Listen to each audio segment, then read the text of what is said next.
Акча берсең, имамдар кужат сурамай некесин кыя беретини рас па? Коомдо некеге катысты уушуу көбөйүп кетти. Махырга кымбат көлүк сураган калымдыктар бир таң калтырса, заңды некеге турмай, мусулмандык жол менен 3-4 айыл алатын эркектерге катысты пикир талаш дагы бар. Алыска бармай Кубандык Бишимбаев пен маркум Салтанат Нүкенованын заңды некеге турмай, мусулмандык неке аркылуу тагдыр жарастырганы белгилүү. Сонда кээ бир имамдар конвертке комакты каражат салатын бай багландардан кужат сурамай некесин кыя береми?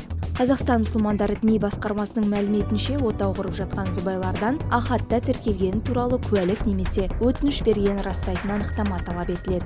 Кээ жагдайда динди ұстанган азаматтар үйлөнүп алып, кийин талак айтып, ажырасуу фактылары кездесип жатат. Осундай жагымсыз жагдайлардын алдын алуу үчүн муфтият арнайы эреже кабылдаган экен. Тек діни дәстүрлөр боюнча жасалган неке канчалыкты заңды деген маселеге келер болсак, Адилет министрлиги ондай неке Казакстан Республикасынын аумагында танылмайды деп жооп берди.